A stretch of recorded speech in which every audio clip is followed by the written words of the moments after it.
Hop, donc du coup c'est parti. Alors, allez, que je retrouve mes questions.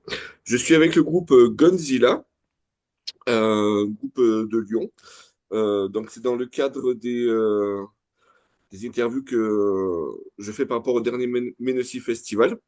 Donc là, donc, je suis en présence donc, de Karen au chant, Julien Babot guitare et Clément Faux basse. Alors déjà, merci d'avoir accepté cette interview. Avec plaisir. Merci à toi. Merci à toi.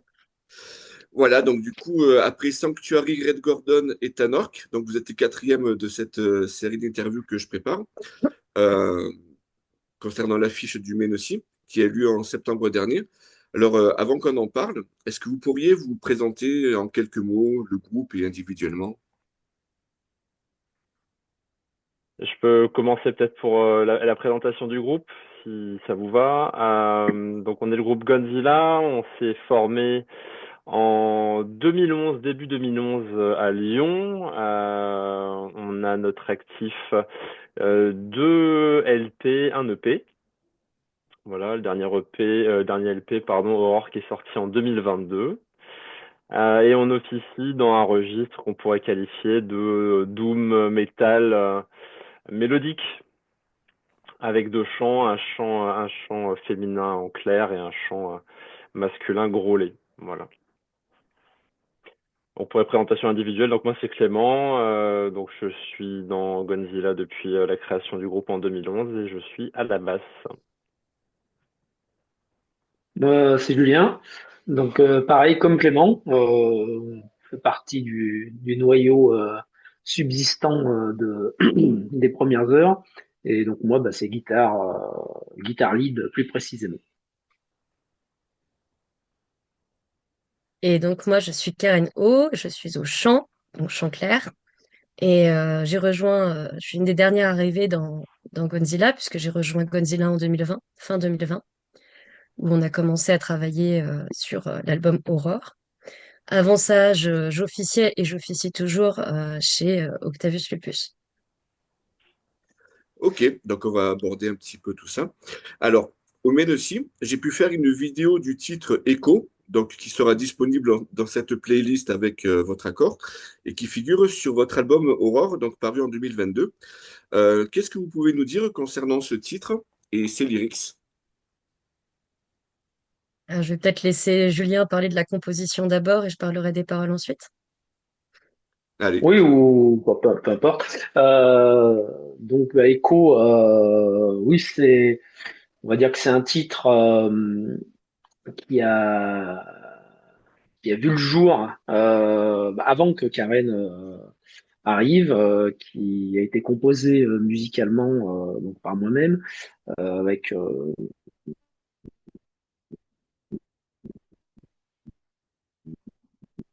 Ah, des dérives rock prog, qui font partie voilà, des influences. Et il s'inscrit surtout ce morceau dans un tout qui était avec une thématique sur Aurore, hein, une thématique plutôt euh,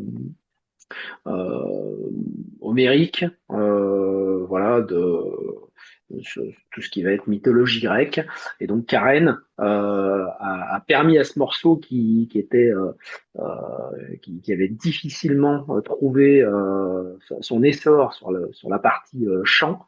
Euh, Karen est intervenue à ce moment-là et a fait revivre voilà, ce morceau dont l'avenir était incertain à cette période encore. Voilà.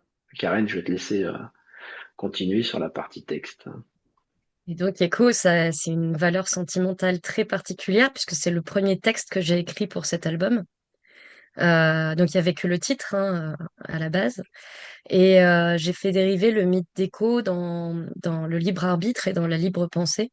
À savoir que pour moi, la liberté, le fait qu'Echo ne puisse que répéter ce que d'autres lui disent, ça revient un petit peu à être capable de penser par soi-même. Ce qu'on dit quelque part, c'est quand même ce qu'on pense. Et donc, dans la deuxième partie du morceau, il y a la partie face à Narcisse où, euh, où il y a pardon, excusez-moi, il y a l'ascendant qu'on peut avoir dans le cadre d'une relation amoureuse, par exemple. Donc voilà, Echo, en fait, c'est une métaphore pour la liberté de penser et pour la liberté d'expression. Ok. Donc, Omen aussi. Alors, vous étiez présent le 7 septembre sur la A Stage. Quel bilan est-ce que vous tirez de votre prestation? C'était trop bien. Ouais, c'est vrai qu'on est. Moi, je veux Je refaire ça tous tiens, les 3 mois. exactement. Je tiens déjà à remercier Jérôme de Musico High qui nous a donné l'opportunité de nous produire sur la scène. Personnellement, le bilan que j'en tire est très positif. C'est vrai qu'on a eu la chance d'avoir des conditions de jeu. Alors, on va parler des conditions météo qui étaient ce qu'elles étaient, mais en tout cas, on avait des conditions de jeu qui étaient vraiment très très bien avec voilà, la chance de pouvoir évoluer sur une grande scène avec des techniciens vraiment de très grande qualité, très bonnes conditions au niveau des retours. Un public qui était présent malgré leur faut dire Avancer. le fait qu'on joue assez tôt, oui, avancé, le fait qu'on soit d'ouverture, mine de rien, le public était quand même présent, était quand même là. On a senti l'énergie, les retours du public. Donc c'était vraiment super sympa. Et puis ben, on a quand même pas mal de monde qui est venu nous voir après sur le stand de merch ou qu'on a croisé sur le fest, qui nous ont fait des retours vraiment très sympas. Donc enfin personnellement j'ai beaucoup aimé l'ambiance l'ambiance du fest que j'ai trouvé vraiment très familial. On sentait que c'était vraiment un public d'habitués, des gens qui viennent vraiment tous les ans. La prog était vraiment de très grosse qualité, les bénévoles étaient top, enfin, vraiment très bon souvenir pour ma part. D'accord, Ouais, Là, ok. tu pas parlais mieux. de la Je crois que météo, n'empêche, on a eu du bol parce qu'il a plu avant et après notre set. C'est vrai, Oui, c'est ce exactement, que j'allais dire par rapport à la météo. Vous n'êtes pas ceux qui ont le plus morflé, quoi. Il y en a d'autres, ça a été pire, hein. tout à fait. Ok. Par Donc, contre, ma robe blanche qui traînait au sol, elle a souffert. Avec, Avec la boue, ouais. avec la boue et l'herbe, je peux te dire que pour la rattraper, j'ai galéré. ah, mais t'es resté dans la même tenue pendant toute la journée, du coup? Toute la journée, ouais, je me suis changée que pour la soirée parce que je commençais à avoir un peu froid, mais sinon, oui, je suis restée. Ah oui, d'accord. Bah, d'une façon générale, c'est plutôt pas mal de garder la tenue de scène au cas où les gens veuillent venir te voir et tout. Voilà, ça fait la petite piqûre de rappel tout au long de la journée. D'accord, ok. Puis bon, j'ai pas toujours l'occasion de bien m'habiller, donc une fois que je suis habillée, je garde ma tenue. Euh, du coup, voilà, vous pratiquez un doom qui est assez sombre et qui, je trouve, prend plus d'impact lorsqu'on l'écoute de nuit. Est-ce que le fait de jouer en plein jour comme ça, en début d'après-midi, ça vous fait pas perdre un petit peu en substance Bah, Ah, un je pense petit que peu, d'ailleurs, l'impact, j'ai commencé par dire ouais, bonsoir. J'ai commencé par dire bonsoir à c'est 13h30. vrai. C'était Non, un c'est vrai peu que perturbant. l'impact visuel, c'est vrai qu'il est moindre aussi que voilà, le fait de jouer soit en soirée, soit en salle.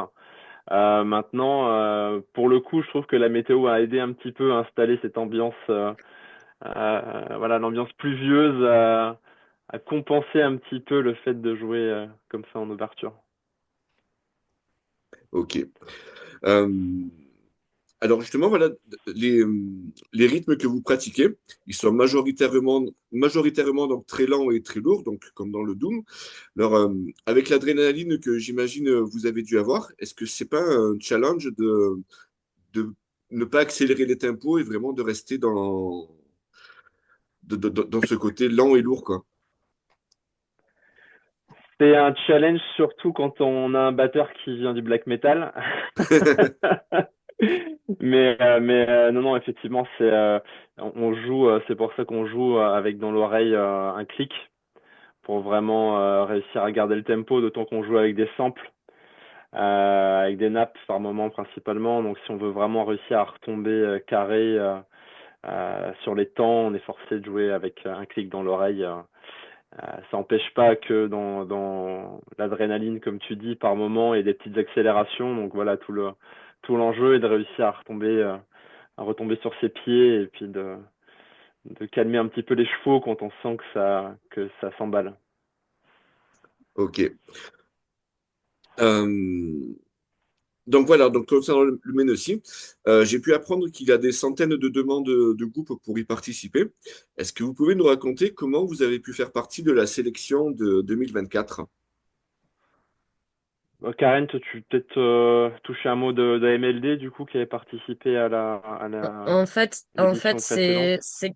c'est grâce à Olivier. qui est en contact régulier avec Music Koei, qui est partenaire de l'organisation du MENSI. Donc c'est par réseau personnel, quoi, en fait. En sachant qu'effectivement, avec Olivier, on avait monté un moment un petit side project qui s'appelait Après moi le déluge, qui s'appelle toujours. C'est juste un petit peu mis en suspens pour l'instant parce qu'on a pas mal d'activités les uns les autres. D'accord. Mais donc effectivement, réseau personnel, quoi. D'accord, donc c'est Olivier Véran, votre second guitariste chanteur. C'est ça. Exactement. C'est ça Et qui qui a est présenté le groupe, qui a présenté le groupe à la programmation. Donc à Jérôme, que je mentionnais tout à l'heure, qui a aimé ce qu'on faisait, donc qui nous a proposé de participer. D'accord. Euh, donc du coup, est-ce que vous êtes resté sur le site durant les 3 jours et quelles sont les prestations que vous avez aimées? Alors moi, je suis resté que le samedi, du coup, j'ai pas pu être là la veille et j'ai pas pu rester le dimanche.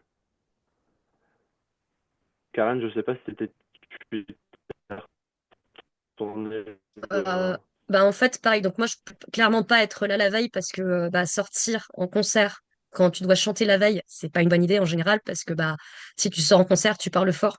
Donc veille de concert, tu sors pas en concert. Et, euh, et le dimanche, non, je suis rentrée parce que j'avais ma chaîne qui m'attendait à la maison. Non, mais je suis restée toute la journée. D'accord. Ouais. Et puis moi, je suis Je, resté, on est tous restés toute la journée tous ensemble, mais c'est pareil. Moi, je travaillais la veille, et moi, je viens de Lyon. En fait, je suis le dernier représentant de Lyon. Donc du coup, bah, c'était compliqué de faire des bornes, d'enchaîner, etc. Donc moi, j'ai fait comme mes acolytes. On a fait toute la journée ensemble jusqu'au dernier concert le soir. Et puis voilà, le lendemain, retour à la vie et à ses obligations, quoi. D'accord. Ah, mais du coup, ouais, tu alors anticipes après, moi, aussi. j'avais bien aimé pour compléter ma réponse à ta question, moi, j'avais bien aimé le set de Fatima. Et je suis en train de rechercher la plus grosse claque que j'ai pris, c'était un groupe de death bien old school, mais dont le nom m'échappe. Avulsed, Euh, peut-être? ouais, c'est ça. Ouais. D'accord. Pour moi, ça a été mon concert de la journée, perso. Moi, j'ai surkiffé l'ambiance de Loco Muerte, mais j'ai pas pu tout regarder parce que les stroboscopes, moi je suis épileptique, les stroboscopes, c'est un petit peu compliqué. Mais j'ai bien apprécié l'ambiance. Oh, et D'accord. l'ordi, c'était fun aussi. C'était quand même assez Ouais, fun de voir l'ordi, l'ordi en vrai. C'était l'ordi, plutôt c'était sympa. sympa. Ouais. Ouais, ouais. Bah pareil, l'ordi, j'ai pas trop pu voir et malheureusement l'ordi c'est hyper visuel et je pouvais pas regarder parce que trop de stroboscopes quoi. D'accord. Et si tu regardes de loin, c'est pareil ou S'il y a s'il y a des lighteux qui nous regardent, allez-y doucement sur les stroboscopes s'il vous plaît. Ok. Donc du coup, une petite question à laquelle ben, vous pouvez utiliser un joker si vous le souhaitez. Lors de sa conférence de presse, le maire il nous a appris que les rémunérations pour les groupes allaient de 0 à 2 500 euros. De votre côté, combien est-ce que vous aviez demandé? Alors nous, on va plutôt être sur la tranche basse, hein, sans forcément vouloir révéler des secrets de Polichinelle, mais non, non, on était loin des 2500, on était plus dans la tranche basse. Ouais. D'accord. Alors, donc, on parlait un peu du groupe. Donc, formation de Godzilla en 2011. Alors, j'ai vu que vous avez souvent répondu à cette question, mais est-ce que vous pouvez nous expliquer le jeu de mots et qui est-ce qui l'a trouvé? Alors, qui l'a trouvé à l'époque? Je pense que c'est sorti d'un espèce de brainstorming en répète où on se cherchait, parce qu'à l'époque, on faisait principalement des reprises rock, hard rock dans les bars, et puis on se cherchait un nom comme ça un peu fun. Donc te dire exactement qui a trouvé le nom, incapable de te dire. Mais en fait, c'est un jeu de mots globalement. Les gones à Lyon, ce sont les jeunes. C'est dans l'argot lyonnais, c'est les jeunes. Et donc on voulait un nom qui fasse à la fois référence à notre ville de Lyon et à la fois qui a un côté un peu, voilà, le côté un peu pachydermique, heavy, Donc on a eu l'idée de mixer le mot gun, hein, les jeunes, et puis avec Godzilla, le fameux dinosaure japonais qui écrase tout et qui détruit des villes, hein. Ok. Donc, le document le plus ancien que j'ai pu trouver, c'est un titre filmé à Lyon au MoCo. Alors, Mhm. déjà, c'est quoi cette salle et quel souvenir est-ce que vous en gardez?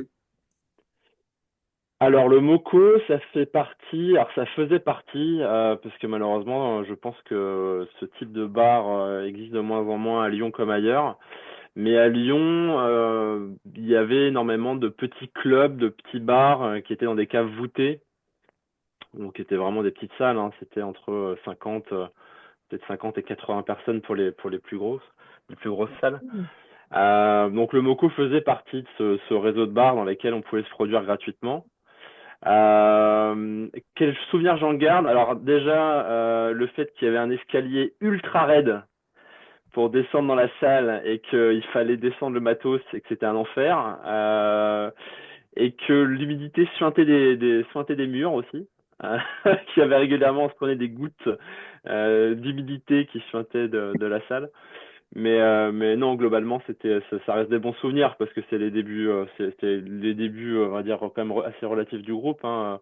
Parce qu'on était encore, je pense, avec la formation d'origine. Je sais même pas si à l'époque il n'y avait pas encore un saxophone dans le groupe. Possible. C'est encore fort possible. Donc oui, oui, c'est un bon souvenir parce que c'est le fun des débuts. On joue des reprises, donc il me semble que c'était des reprises encore à l'époque. Donc voilà, là, en général, les gens connaissent, donc c'était le côté très très fun, ouais. Ok. Euh, donc, du coup, premier album Chimère, le 22 octobre 2016. Alors, c'est surprenant car il est très différent de ce que vous faites actuellement. On dirait qu'en plus du côté Doom, il y a des éléments stoner et fusion. Est-ce que à cette époque, vous vous cherchiez encore au niveau identité musicale? Ouais, juste, tu pourras peut-être élaborer là-dessus, mais oui, enfin, Chimère, c'est très clairement, c'est l'exemple typique du premier album qui regroupe tout un tas d'affluences d'un peu tous les musiciens, où chacun va un petit peu apporter sa pierre à l'édifice, ce qui est plus forcément le cas aujourd'hui, où la composition est vraiment regroupée du côté de chez Jus, donc il y a une identité qui est peut-être un peu plus marquée. Mais oui, tu parles de stoner, je pense que c'est le cas. Il y avait un peu, je pense que le côté prog était peut-être déjà là aussi. Il y avait un côté aussi peut-être un peu plus metal moderne ou sur des groupes un peu comme Alter Bridge ou ce type de groupe-là, metal moderne un peu mélodique. Je sais pas si Julien, tu veux compléter un Oui, petit peu. oui, oui, non, non, mais je pense que le sujet, c'est, c'est effectivement un. Bon, on avait une chanteuse qui était différente à l'époque et qui était peut-être plus issue d'un chant rock, etc. Donc ça a guidé aussi quelque part le son et la transformation des textes. Et puis au niveau composition, pour ce que j'en ai fait moi, oui, je pense qu'il y avait encore c'était une marche où peut-être qu'on essayait que tout le monde y trouve son compte, les influences et tout, et que c'était pas encore complètement mature. Oui. Fort probable. D'accord. Alors, fin 2018, vous avez participé au FEMAL Metal Fest 4 à Genève. Est-ce que vous pouvez nous parler de cette participation? Oui, donc on avait été effectivement invité à participer à ce festival-là. À l'époque, c'était quand même relativement difficile pour nous de sortir un petit peu du carcan et de l'étiquette female metal, qui n'était pas forcément quelque chose qui était voulu de notre part, mais on était un petit peu catalogué là-dedans. Comme tu le disais, comme Chimère avait pas vraiment un style très établi. Voilà, c'était un petit peu la seule case dans laquelle on réussissait à être rangé. Donc on avait été invité par le groupe Alchemy à l'époque, qui organisait le fest tous les ans, il me semble. Mm. Euh, Très bon souvenir aussi pour ma part, parce on avait un slot qui était quand même plutôt intéressant, parce que je crois on jouait en avant-dernier. Il y avait du monde. Encore une fois, les retours publics après le concert au Merch avait été vraiment très positif et l'accueil avait été très très bon. Donc ça reste un bon souvenir pour nous. Ok. Euh, donc, 19 juin 2020, vous sortez le maxi 4 titres Sang Noir. Celui-ci sortant 4 ans après Chimère. Pourquoi est-ce que vous n'êtes pas parti sur un album? Alors, ça fait partie des raisons pour lesquelles il y a eu aussi une mue qui s'est fait après en termes de personnel dans le groupe. Euh, les morceaux qu'on retrouve sur le P Sang Noir, je pense que pour la plupart, ils étaient déjà composés depuis au moins 2 ans. Euh, à l'origine, ça avait pour vocation d'être un LP. D'ailleurs, la durée frôle quasiment le LP, hein, parce je crois qu'on est vraiment, on doit frôler les 40 minutes sur le P, donc on est vraiment pas loin du LP. Mais il se trouve qu'effectivement, avec les membres qu'on avait à l'époque, d'un certain côté, il y avait une partie du groupe qui voulait vraiment prendre ce virage doom mellow, et voilà, ça collait pas forcément en termes de style avec la chanteuse qu'on avait à l'époque.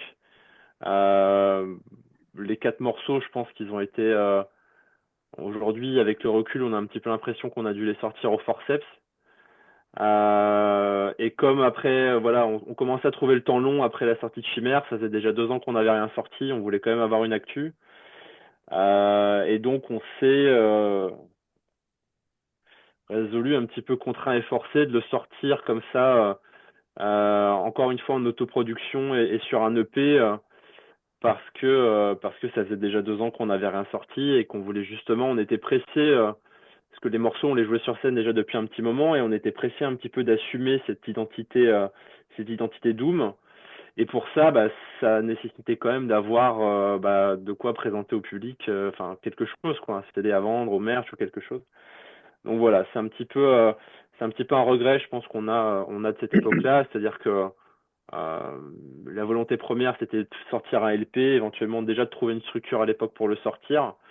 Faut pas oublier aussi que on le sort en 2020, donc en plein Covid, là où voilà les opportunités aussi de se produire étaient nulles. Donc on l'a plus sorti, on va dire, pour patienter qu'autre chose. Hmm. Et Echo, justement, pour faire la liaison avec la question sur Echo faisait partie quelque part d'un lot de compos qui était que moi j'avais avancé et faisait partie de ces morceaux où on a dit non mais ok, comme disait Clem, on va sortir ça, on se contente des 4 titres, le reste, comme c'était pas suffisamment mature, on va le garder pour retravailler ça. Et c'est ce qui a conduit à la suite et à la nouvelle page. Et du coup, ces 4 titres, est-ce qu'ils pourraient revoir le jour réenregistrés avec la formation actuelle ou bien c'est... Écoute, on s'est posé la question notamment du titre Sang Noir. Après, sur les 4 titres, je pense qu'il y en a vraiment 2 qui collent, qui Mm. pourraient coller avec ce qu'on fait actuellement. Les 2 autres un petit peu moins. Donc ceux-là, je pense qu'on les laisserait de côté. Mais un titre comme Sang Noir, typiquement, on a pensé, on a évoqué la question de se dire, voilà, pour le fun, est-ce ça peut faire partie des titres, par exemple, qu'on pourrait éventuellement réinterpréter sur scène à l'avenir. On s'était dit, bah tiens, tant qu'à faire de le réinterpréter, pourquoi pas le réenregistrer, le sortir comme ça que de manière digitale. Bon après, on a le temps étant ce qu'il est, il est limité pour tout le monde. On s'est concentré sur d'autres projets, mais ça a été un petit peu dans les discussions, passer un temps, ouais. D'accord. Alors, sur ce 4 titres, on retrouve le morceau Dexter E.T. 2 qui fait suite à Dexter E.T. Est-ce que vous pouvez nous parler du concept de ces titres? C'est un rapport avec la série Dexter ou pas du tout? Oui, Ah, oui. d'accord. Oui. Euh, En fait, à l'époque, de groupes un peu plus, enfin toujours français, mais comme Hetz, voilà, des choses un peu plus brutes, on va dire, pas forcément brutales, mais brutes, et avec une notion, je voulais un truc un peu,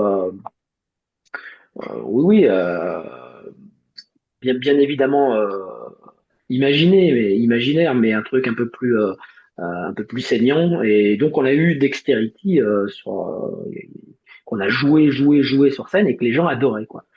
Et à un moment donné, je me suis dit, tiens, ces personnages, pourquoi pas inverser la tendance et faire en sorte que le criminel, enfin, ou voilà, le personnage qui torturait dans le premier devienne pas celui qui va être cette fois-ci la personne torturée, la victime, voilà, donc l'inversion, et c'était pour faire une suite. Bon, il n'y a pas eu de trois, hein, c'est Hmm. fini. Ok. Euh, donc voilà, donc vous le disiez, donc petit à petit, donc le line-up il va changer. Donc votre chanteuse Céline Révol donc part en premier.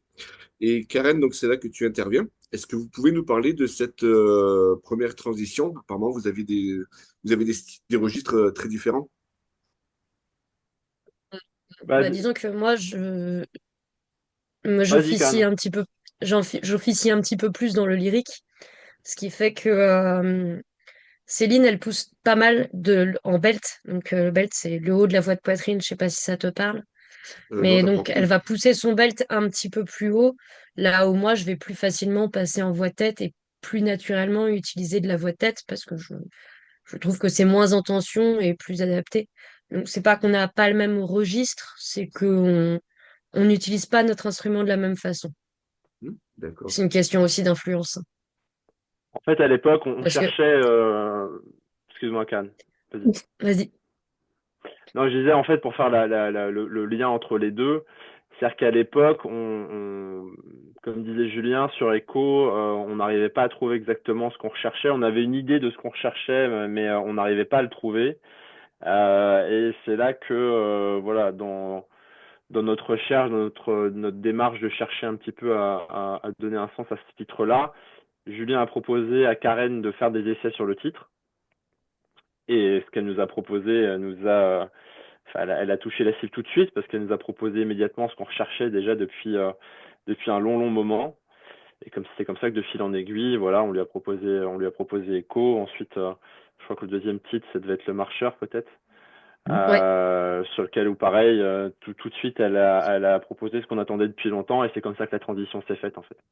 Et surtout, là où le groupe a sa particularité, entre guillemets, hein, on n'est pas les seuls au monde comme ça, c'est qu'on a tenu, alors moi j'ai embarqué tout le monde, mais tout le monde a je pense, a poussé dans ce sens après par la suite, mais avoir des textes en français, que moi j'écrivais pour une bonne part, voire après quasi exclusivement, et Echo était un texte que j'avais laissé écrire à Céline à l'époque pour exprimer ce qu'elle avait envie d'exprimer, en français évidemment.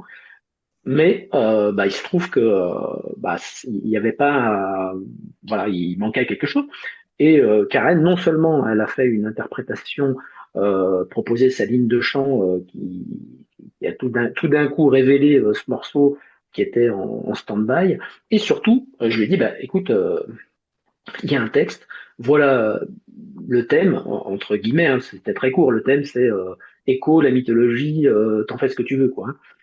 Et elle a pu écrire un texte en français que je n'aurais pas pu écrire aussi bien. Et du coup, on a réussi. Ça a été un peu plus que juste le chant et l'expression de l'instrument, mais aussi un tout, hein, c'est-à-dire voilà, on va dans la même direction, on a les mêmes, à un moment donné, façons, on n'écrit pas de la même manière, mais on va dans la même direction, et ça c'est important, quoi. Je vais préciser un petit truc, c'est que j'ai dû un petit peu revoir ma façon d'écrire quand même pour Godzilla, parce que moi je viens à la base de la chanson française. Donc, j'ai tendance à faire des choses j'ai tendance à faire des phrases longues, j'ai tendance à mettre beaucoup de rythme dans les phrases. J'ai dû réajuster et donc on avait beaucoup échangé avec Julien à l'époque. Euh, c'est pas quelque chose de facile la coécriture, même si c'était pas exactement de la coécriture, mais quand même un petit peu. Et, euh, et c'était cool de faire ça avec Julien. Je pense que j'aurais pas pu faire ça avec n'importe qui. Ok. Euh, donc voilà, donc pour continuer après au niveau des changements de line-up, c'est au niveau des batteurs, c'est un peu flou. Alors apparemment, donc Éric Tabourier, il serait arrivé en 2021, mais il semble que Ouais. ce soit encore Florent Olivier qui joue sur Aurore, qui sortira en 2022. Est-ce que vous pouvez expliquer un petit peu? En fait, les morceaux étaient déjà écrits depuis un petit moment, mais effectivement, quand on parlait du Covid tout à l'heure, mais c'est vrai que le Covid a privé tous les groupes de la possibilité de jouer en live pendant un bon moment et Florent, à l'époque, lui, était vraiment ce qui le poussait, ce qui le motivait dans la musique, c'était le fait de pouvoir jouer en live. Donc, il nous a prévenu relativement tôt que bah, il comptait quitter le groupe. D'accord, Ça s'est fait en bonne intelligence, donc du coup, voilà, il nous a laissé la possibilité de chercher un autre batteur et de l'intégrer correctement. Mais quand Eric est arrivé, tous les morceaux étaient déjà écrits et composés en fait, Et enregistré. et enregistrés. d'accord, ok, tout simplement. Voilà. Ok, donc on arrive donc à Aurore le 22 avril 2022. Alors, à son écoute, j'ai pensé à My Dying Bride ou Paradise Lost. Est-ce que ce sont des influences pour vous? Et sinon, quelles sont-elles? Ah, je pense que Bon, oui, tu touches très très près de la cible. Effectivement, le doom gothique anglais des années 90. Je pourrais citer Anathema aussi, hein, les Oui, premières Anathema. Euh, bon, Jean en parlera peut-être un peu mieux que moi, mais après on peut aller chercher du côté des groupes scandinaves ou nordiques de type Draconian, je pense principalement. Euh, Swallow the Sun. Euh, voilà, je sais pas si tu as hmm. d'autres références à Non, non, citer, c'est mais bien résumé. Oui. Bien résumé. Au-delà des influences après qu'il y a dans la composition, hein, mais le rapprochement effectivement de l'écoute d'un album comme Aurore, je pense que c'est bien, oui, la cible est la bonne. En termes d'ambiance, oui, c'est tout à fait ça, oui. d'accord. Donc, Karen, j'ai aussi l'impression que ton chant lyrique, il fait contraste par moments à la musique sombre que propose le groupe, un peu comme pour mettre une touche de positivité. Est-ce que c'était une volonté lors de la composition ou pas du tout? Est-ce que je me trompe peut-être? J'aurais pas pensé que Méline Deschamps était joyeuse ou J'irai j'aurais pas pas jusqu'à dit ça, tu joyeuse. vois. Mais oui, c'est plus mélancolique, mais en fait, c'est surtout pour faire opposition au chant saturé.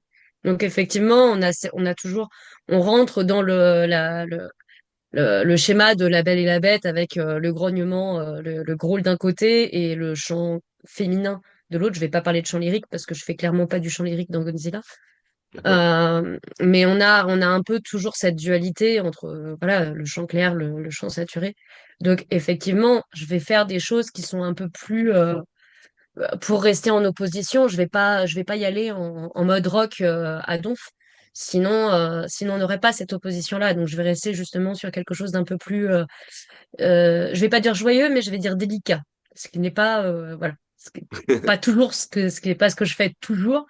Mais effectivement, ce que je propose en Godzilla, c'est plutôt de la douceur et c'est plutôt de la délicatesse pour justement faire contraste avec le chant saturé et avec des instrumentations qui peuvent être parfois assez lourdes. Oui, et je dirais que la forme rythmique euh, qu'il y a dans les textes, si on les lit, hein, qui sont des textes, Karen évoquait la difficulté, enfin pas la difficulté, mais le changement Le dans sa façon challenge. elle, d'écrire, voilà. C'est que moi j'ai toujours écrit et qu'on a travaillé comme ça avec Karen, des choses plus sous forme de pied poétique. Alors, peu importe, hein, on n'est pas sur à tout près de l'alexandrin, peu importe, ça peut être 6, ça peut être 8, ça peut être 10, mais je veux dire, c'est la forme plutôt littéraire, entre guillemets. Et du coup, le chant qui va avec, il peut être que plus vaporeux, délicat, peu importe les termes, mais voilà, c'est pour ça qu'il doit être, il doit avoir cette forme aussi, quoi. Hmm. Ok.